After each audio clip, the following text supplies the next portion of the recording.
Good morning, good morning, good morning. Peace and blessings to each and every one of you. It is your girl, Shaniqua Inspires. And I thank God we made it to this day. It is the day after Christmas. I thank God that um, I am up. I feel good in my mind. Most importantly, I feel good in my mind. I feel good in my body. And I feel good in my spirit. So, I say good morning to each and every one of you.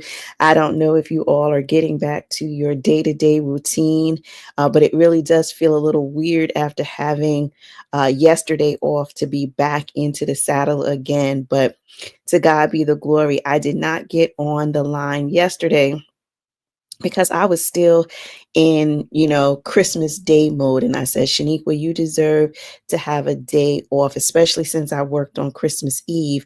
I said, you deserve to have a day off. So I took yesterday as such.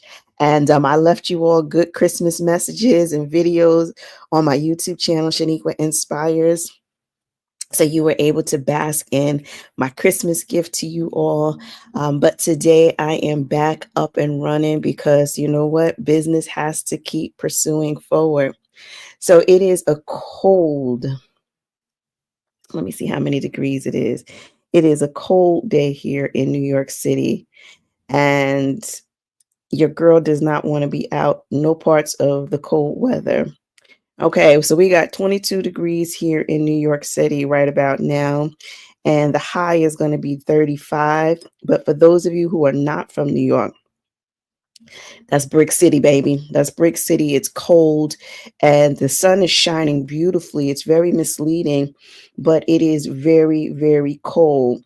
Now, I'm looking at the weather forecast. It's actually going to get a little warmer over the weekend, sort of, kind of. Sunday, we'll get a high of 56. That sounds pretty amazing. But it raining. Okay, so not so that shattered the dreams. But it is a cold day in New York City, and I went out yesterday to pick up my gifts. My parents and my brother. I went to pick them up yesterday, and I was like, "It's cold out here. Your girl does not enjoy the cold weather, and she doesn't really like to be out here in it." So I said, "You know what? Jump in the car. Let's jump where we got to go and come on back. All that ripping and running outside is not for me." But I'm being a good girl today. I've got my warm, let me see if I can tilt it without it spilling, my warm hibiscus tea.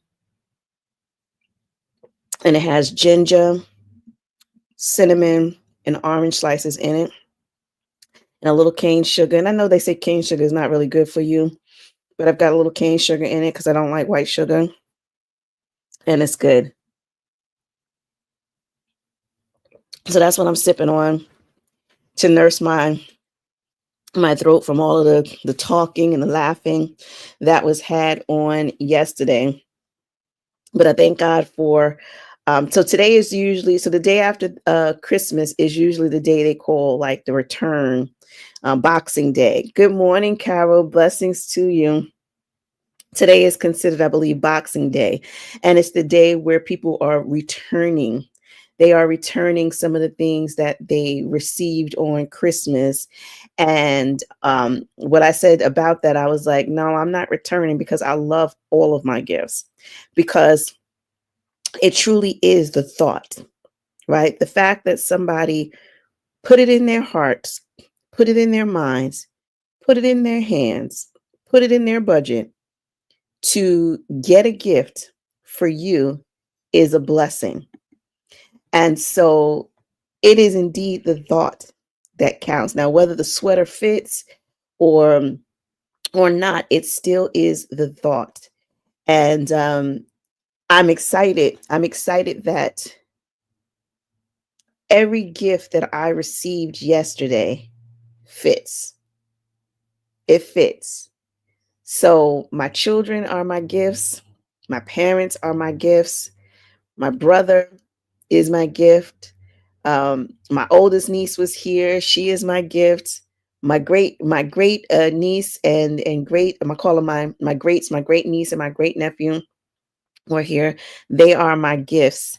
And it really was a beautiful holiday. It truly was. And I feel as though I am at the age now where I truly do understand the meaning of Christmas. And every gift that I received was from God. The fact that my parents are my parents, the fact that my brother is my brother, those were all gifts from God. And yes, I did get some physical gifts. My youngest son bought me, and I wasn't expecting it, to God be the glory. I wasn't expecting it, but my youngest son bought me a pair of pajamas, and the pajamas are velour. And baby, when I tell you, the feel on those pajamas are amazing. So I did get physical gifts, and they were all perfect. They were the perfect gift, the perfect size, the perfect color. Everything was perfect about it because I realized that it was through the hand of God that God was basking and bestowing these gifts. And one thing, for my family, ever since my niece Shaquasia was shot and killed, the holidays just did not feel like the holidays, right? There was a void. Uh, it just didn't feel the same, even though we went on business as usual. Well, I shouldn't say business as usual, but you get the gist of it. We carried on. It still just didn't feel the same. And then, so, I was already missing one of my nieces. My brother and his wife had already moved, so they were separated from us. And then, with my middle niece being gone in the physical, and then my oldest niece and my greats moved, and so the holidays really was just me, my kids, and my parents. And though it was nice, we had the food, we had the gifts, everything would be nice. It just didn't feel the same. And yes, we would FaceTime and video chat and all of that good stuff, but they just didn't feel quite the same. And I remember this year in particular on Thanksgiving when my oldest niece and my greats were there. I felt like Thanksgiving or the holidays were back in alignment. I felt like, we were back to a place. And then yesterday, with my brother being present, I mean, it was the icing on the cake. It was the cherry on top. It was the epitome of we back. And it just felt so good. It felt so good. Exactly, Carol. Just to have the family together, it really did feel so good. And to be honest with you, that was the greatest gift. That was the greatest gift of them all. Um, and I wouldn't trade that for anything. Like, I ain't returning none of that. And we took pictures galore. I'm telling you, I probably got about 50, 60 snapshots of, the day's festivities. And it was just so much fun. And like, I'm just now seeing, like, I got pictures in my phone of my oldest. My oldest somehow had my phone, apparently. He somehow has my phone, and he's taking selfies. And I didn't see that. I didn't know he had my phone at any moment in time, but yet here's the evidence of it. But we definitely did have a blessed time, and I'm just grateful. Like, and so now I'll be able to bask on those pictures.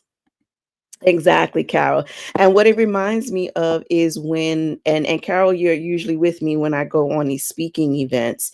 And you know how it is when we go to these events and I'm speaking on stage, and then afterwards, when I come back, we're always texting each other and airdropping the photos and everything, sending the photos. And so at the end of the event, the best part is being able to sit back, exactly, and look at the pictures.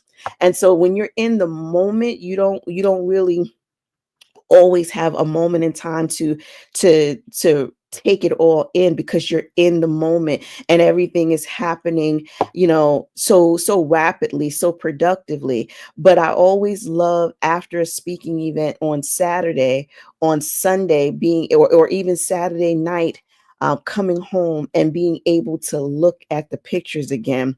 That's just the best, because it puts the seal on the fun that was had. It puts the seal on it. So I'm really grateful for all of the holiday pictures, and it just makes me feel good. It's like you get to relive those moments over and over again.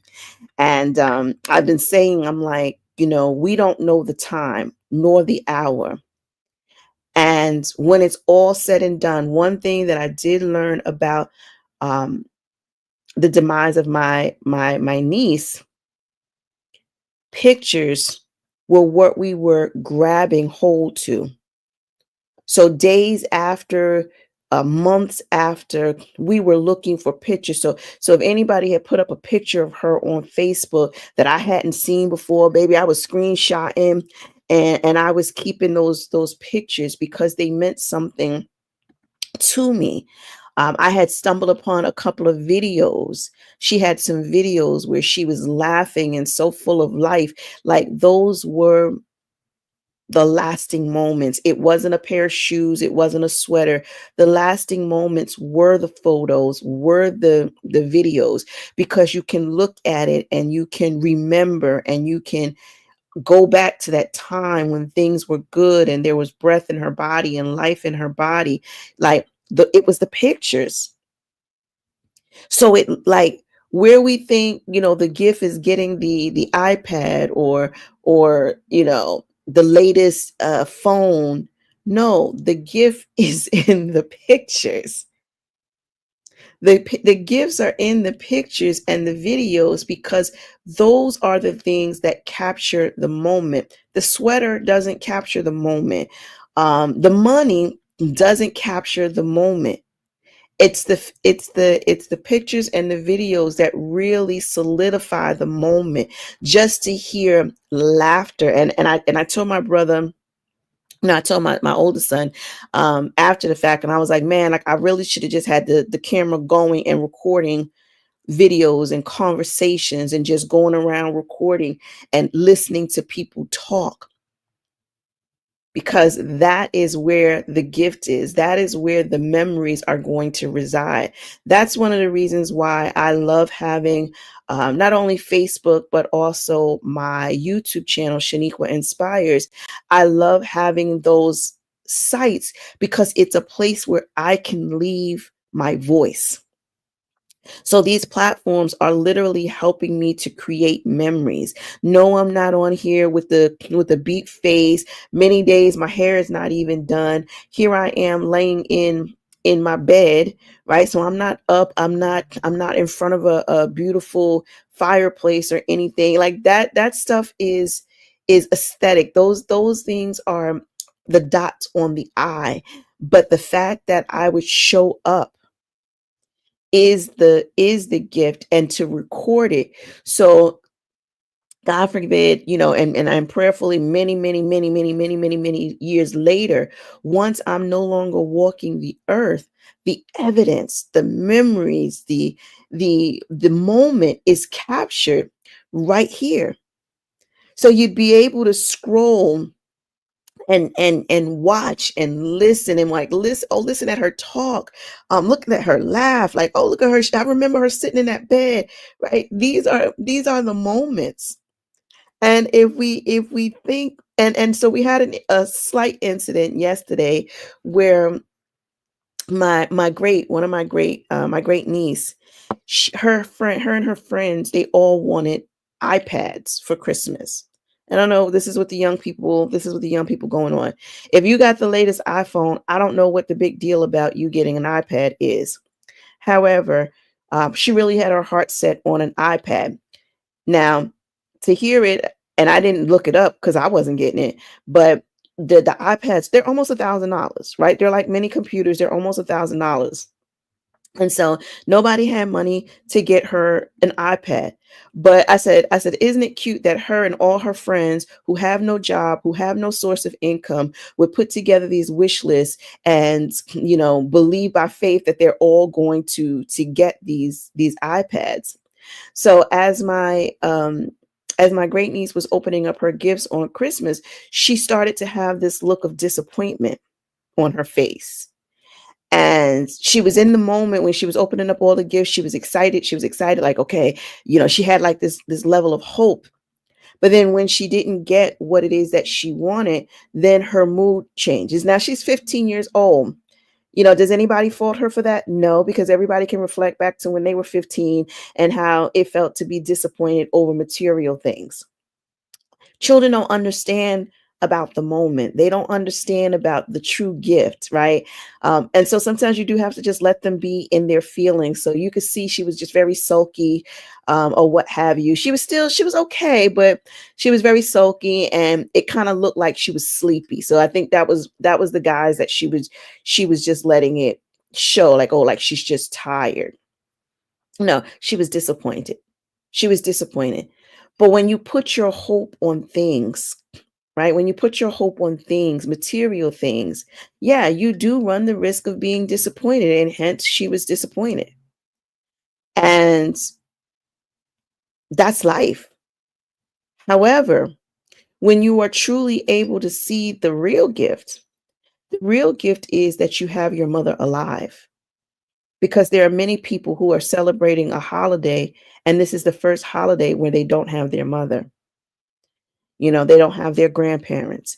They don't have their aunties. They don't have their great grandparents. Like, so she's at an age where she doesn't identify what the true gifts are, like the pictures. And yes, we were running around, we were snapping pictures left, right, left, right, left, right.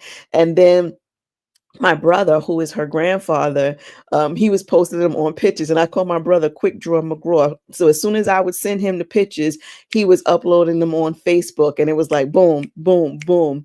And she saw that he had put up her picture on Facebook, and she was like, "Oh my God, Ma, he put my picture up, baby."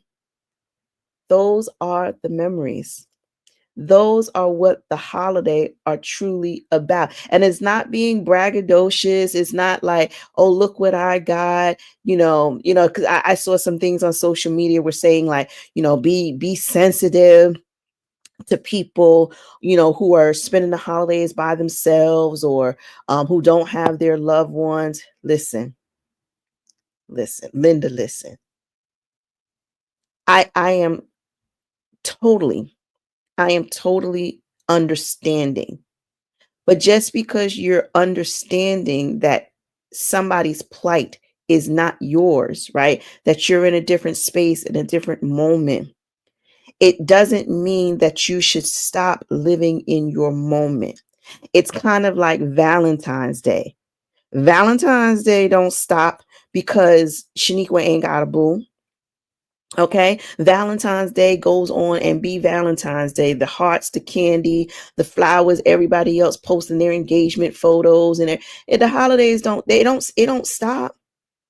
And if you're looking at it from the eye of, if you're looking at it with the eye of saying, "Oh, I don't have that," then that's something internally that you need to work on.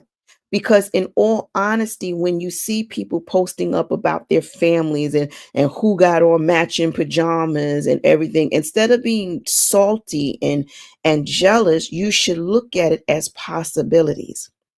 The fact that I am still breathing and still able to watch these things, it lets me know. It's like, oh God, I started seeing, after Thanksgiving, I started seeing people with their engagement photos, everybody getting proposed to. And I'm like, oh, God, okay, that's an indicator that you're still blessing in that area. You're still blessing in that area. So it's not that we should pull back, scale back on documenting. Like, we have to leave this legacy. We have to leave these memories, because we never know when the pictures and the videos and these digital legacies are going to be all we have. So I totally get being sensitive, right? But because I'm posting pictures of my family doesn't mean I'm rubbing it in your face. What if I'm showing you that there's hope? What if I'm showing you fun and laughter, and you could actually be a little selfless and take enjoyment from it? Now, everybody doesn't think on that level. I do believe that that is a higher way of thinking.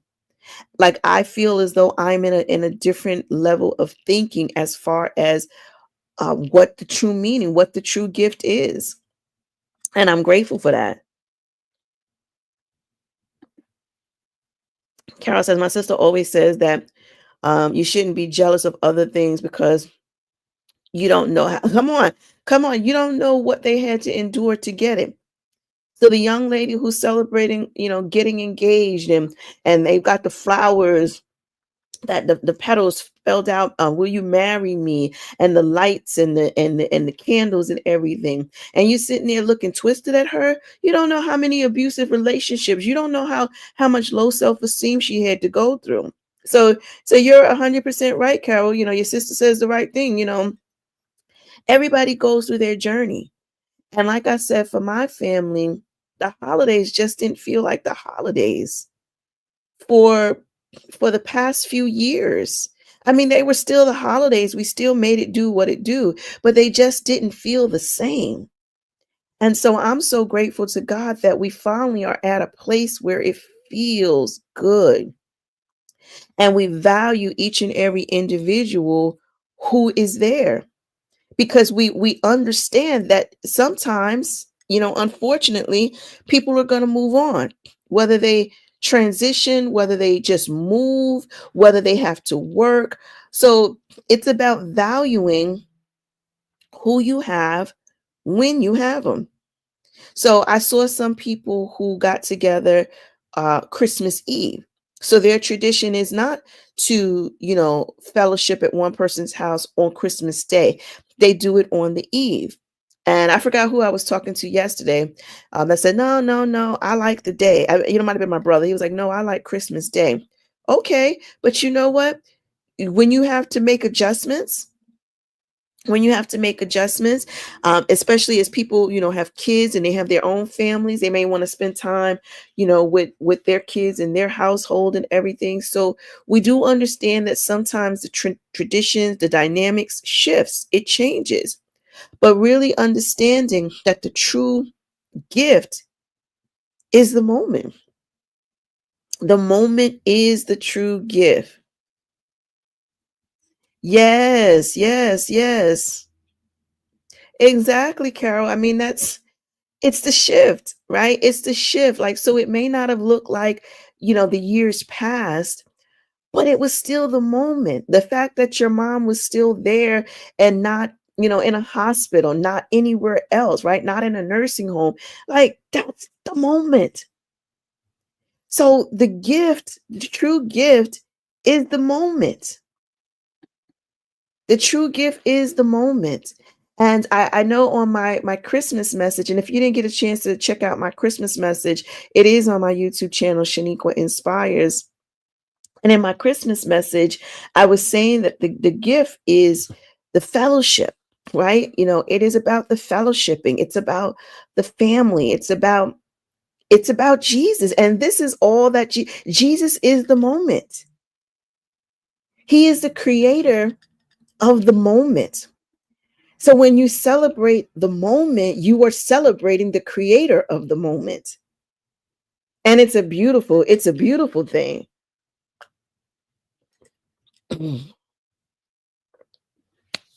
That's some good tea right there. That's some good tea right there.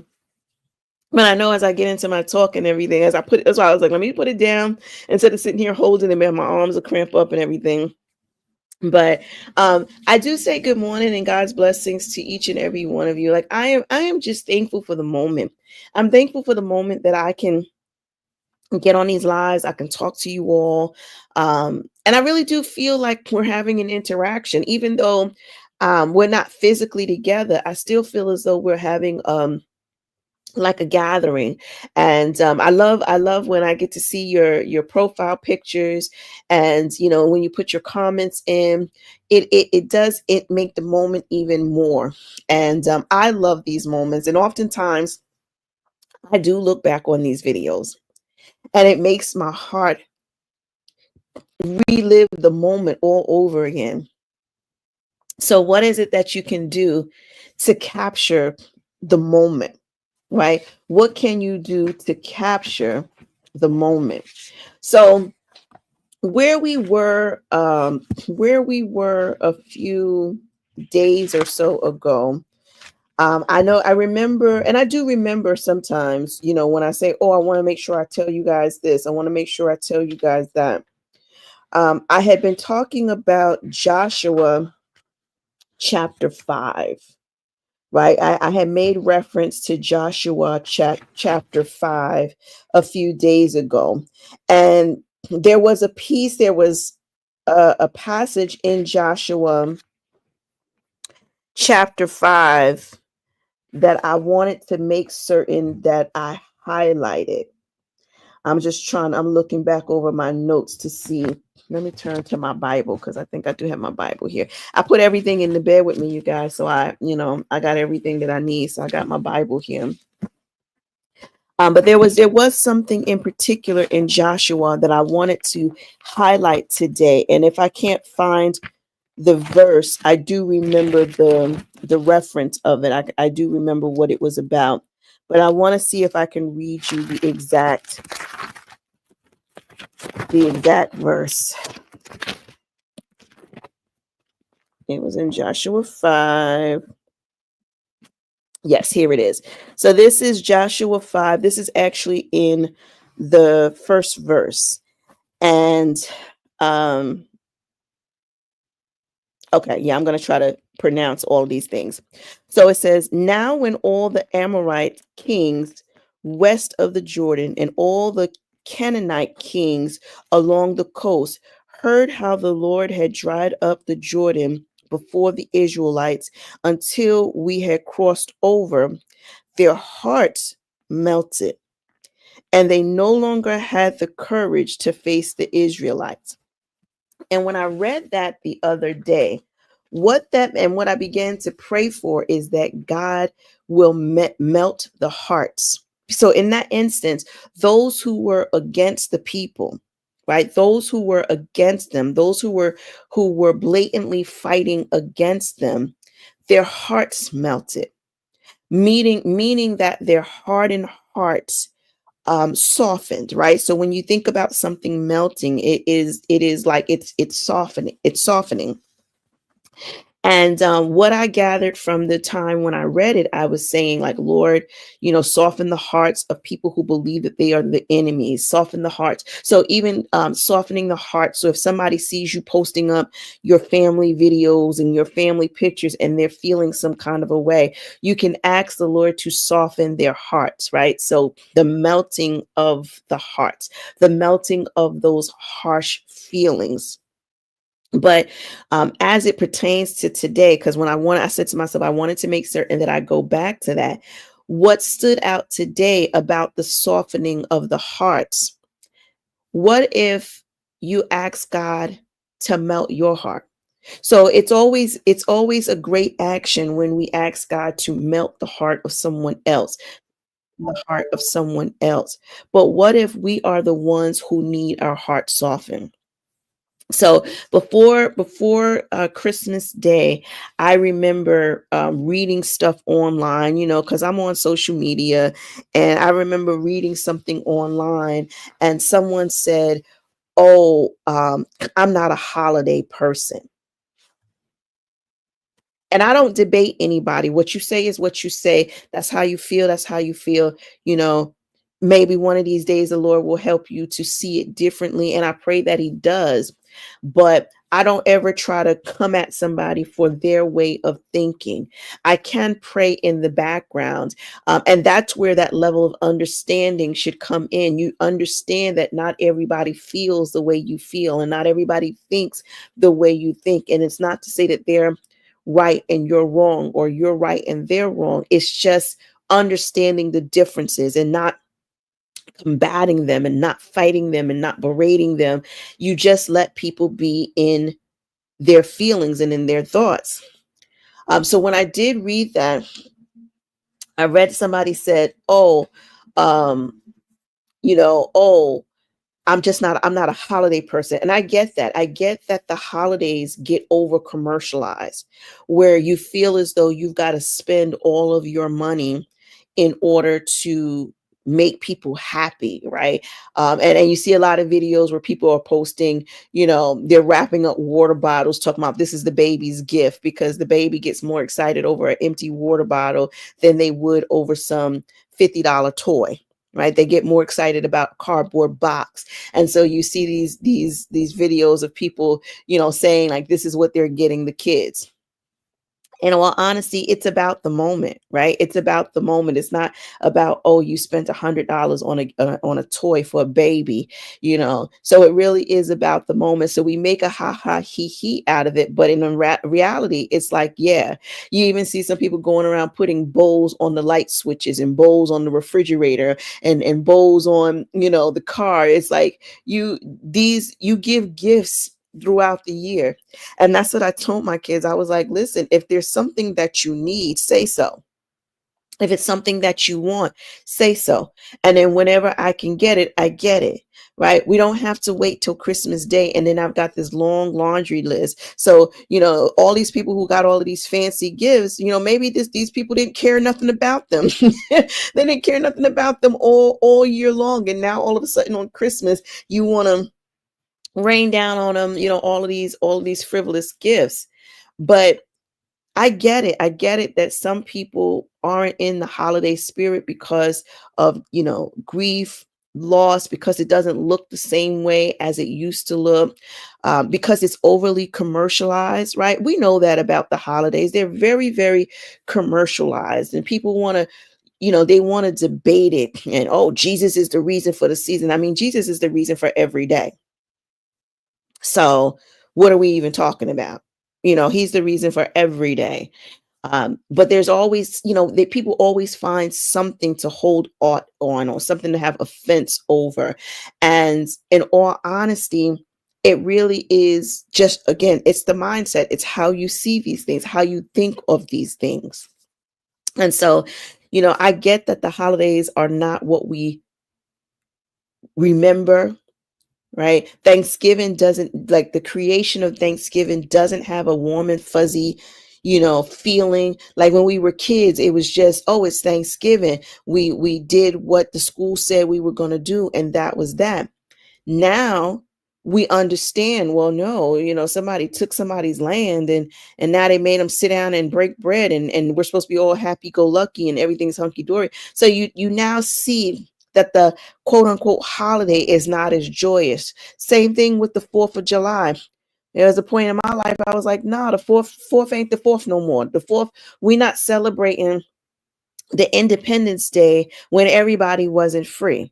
Right. I get it, exactly, that the commercialized or the advertised meaning gets put to the forefront.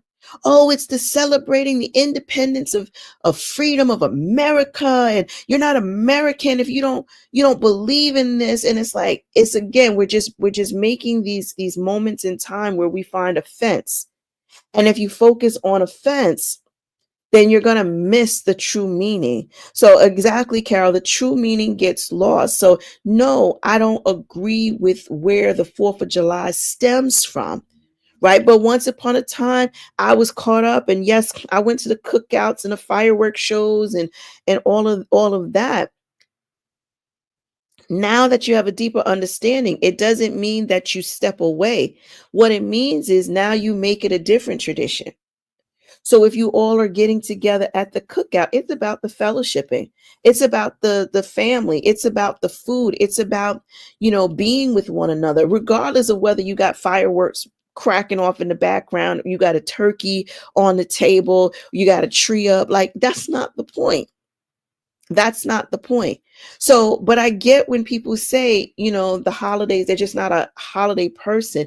It's because you've allowed all of these other entities to tell you you're not a holiday person. Right? You've allowed all of these other entities to make you feel some kind of a way. On Christmas, you feel like you got to show and prove. And if your money is not right, then you feel like you're lacking.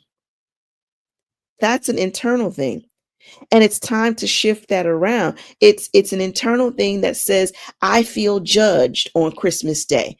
Because if I can't afford to get you the iPad, then I'm the bad guy. You got to turn that thinking around. The fact that I'm here, and maybe I don't have money to get an iPad today, but who's to say God keeps me around that I will never be able to get you the iPad? Maybe one of these days I might. Right? So it's about loosening up. It's about softening the heart.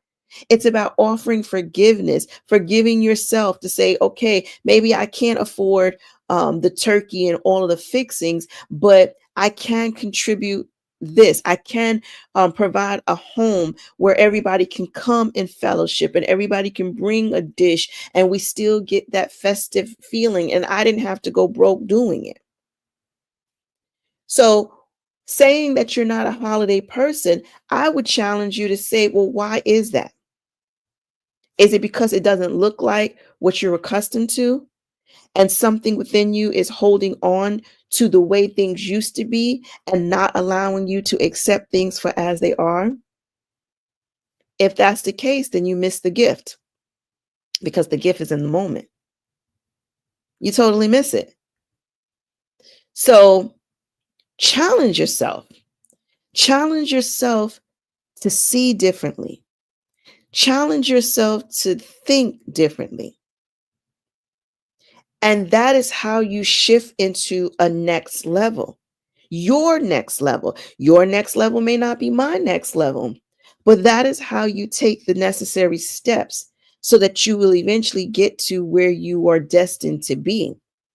So, when I was reading Joshua or thinking about Joshua chapter 5, my prayer on this day after Christmas, and for those, and this is a universal prayer. It's a universal gift that I want to unleash to everybody. And I pray that the Lord, yes, we want him to soften the hearts of those people who are against us. But if we are indeed the individuals who need our hearts softened, I pray that the Lord will soften our heart. I pray that the Lord will melt our heart where all of that anguish, all of that turmoil, all of those emotional strongholds will be released in Jesus' name. That you can now move on, that you can now think clearer, and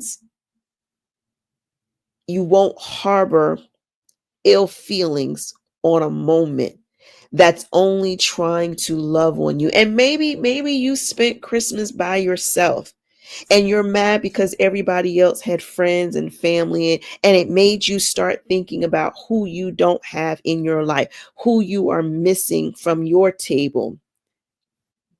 You got to deep dive into that. You got to deep dive. You got to be willing to combat those feelings. You got to be willing to challenge those feelings. And it's okay to acknowledge what is not there, but what do you have? And if you're still breathing, you've got blood flowing through your body, then not flowing out of your body. You literally have it coursing through your veins. You are in the moment that is destined for you. And it's not to say you're always going to be unbooed up, right? Today you're not booed up, but who's to say tomorrow is not the day where you will connect with the individual who will change your life for the better?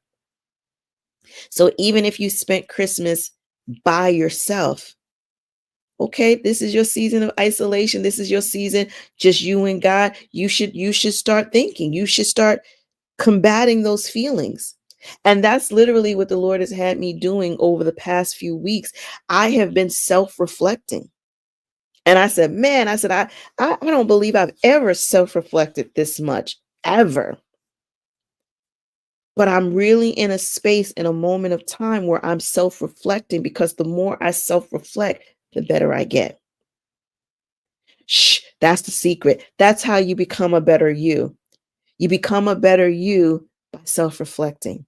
But if you're so scared to challenge your own thoughts and feelings, see, you will challenge somebody else. You will challenge the Amorites. You will challenge the Canaanites. You will challenge the adversary. But what if your own major adversary in this season is you? What if your mind is your biggest adversary? Because the minute you have a creative thought, something in your mind tells you 101 ways or 101 reasons why you should not. What if you are your adversary? What if your hardened heart is working against you, is working towards your own demise? What if your stinking thinking is what is throwing the arrows by day and the terrors by night? What if it's your own way of thinking?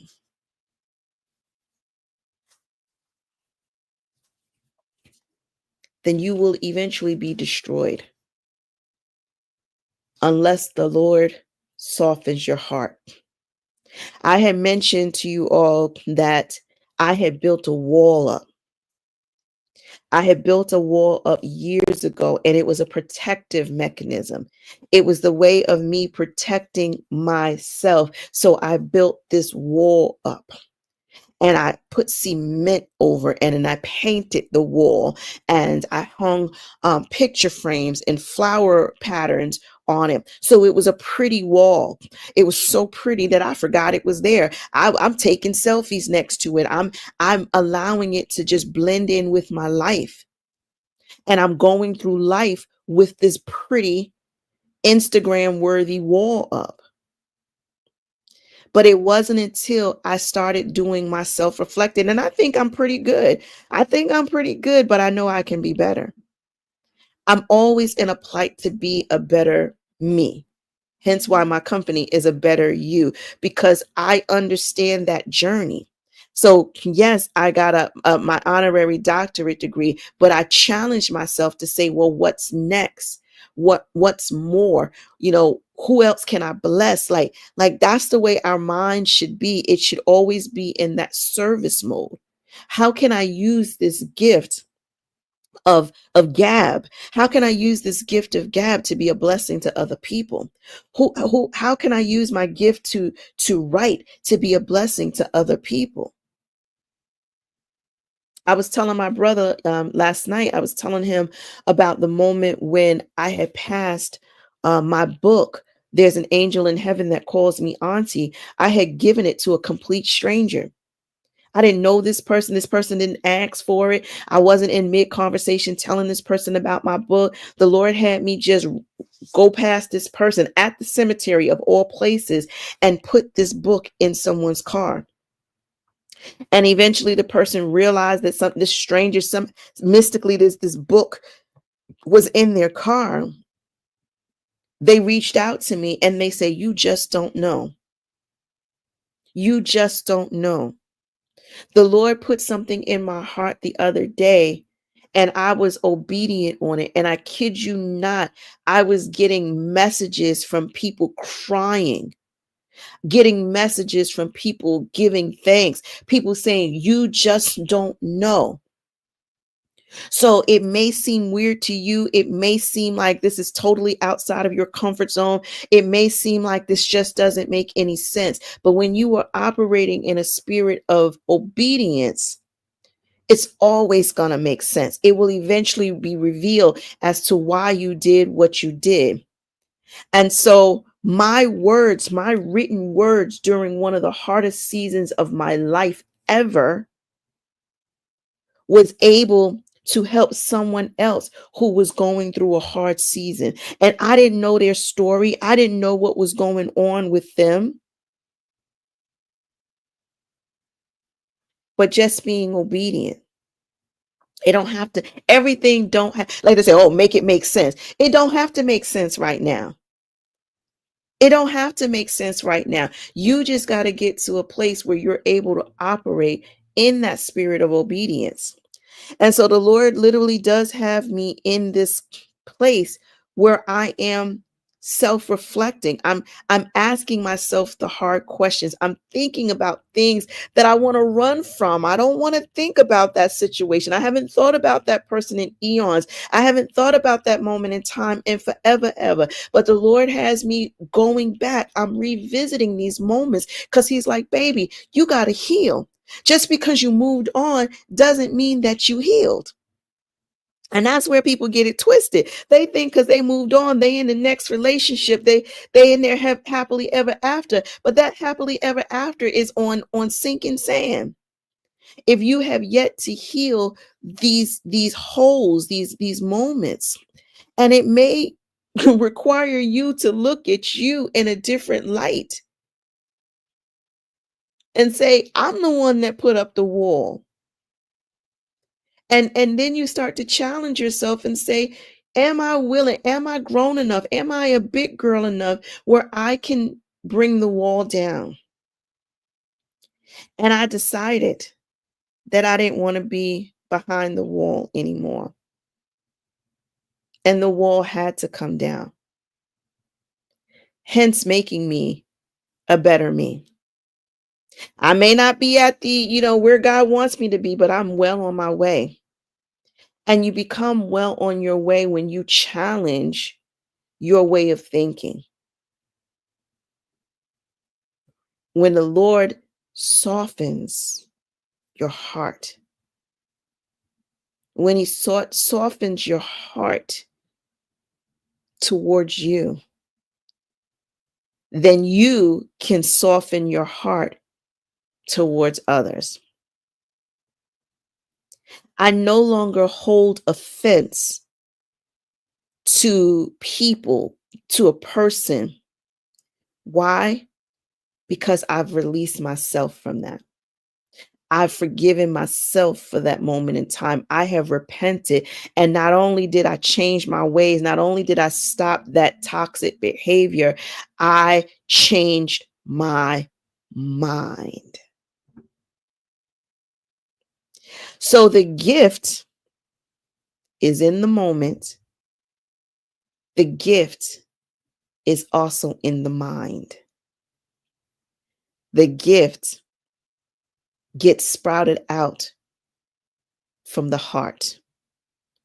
What is it? Out of the heart flows the issues of life.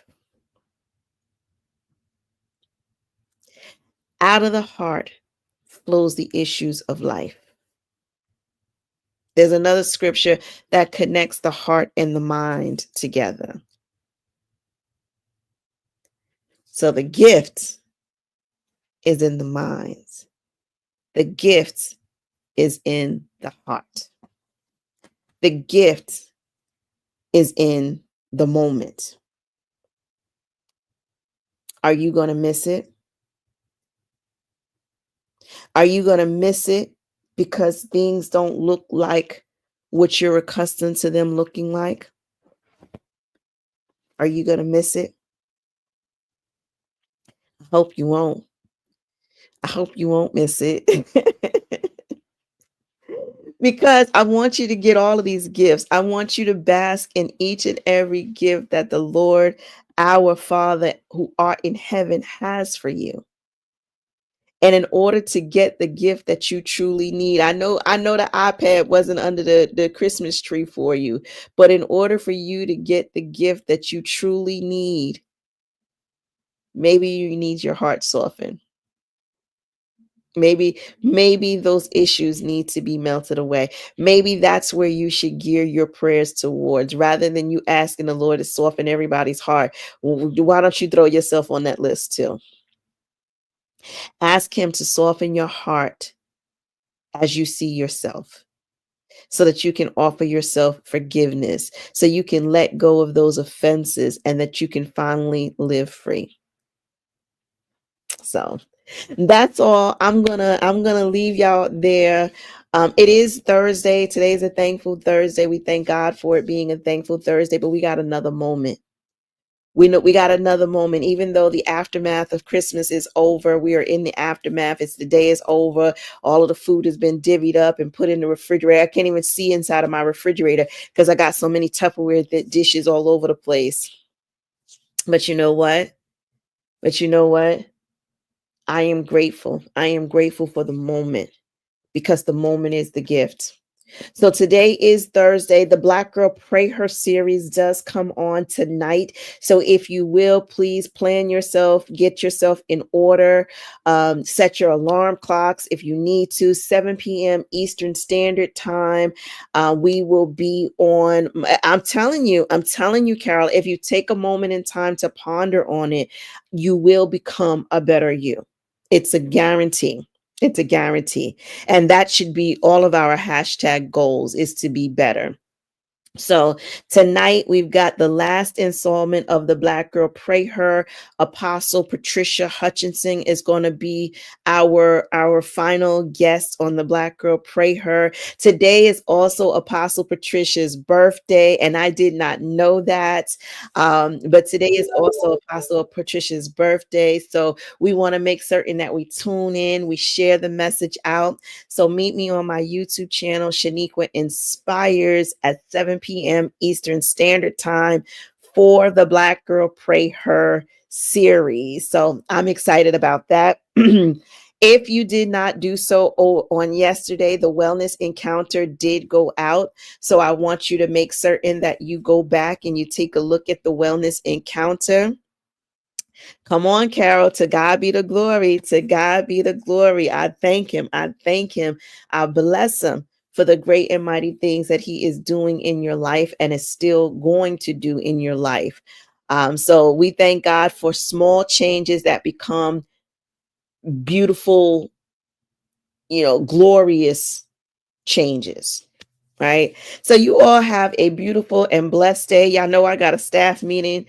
We back rocking and rolling. I don't know how much rocking and rolling I'm doing today, but at least this first half of the day, I got to rock and roll. So you all have a blessed remains of your day. I will see you all tonight at 7 p.m. Eastern Standard Time on my YouTube channel, Shaniqua Inspires. And remember, the moment is the gift.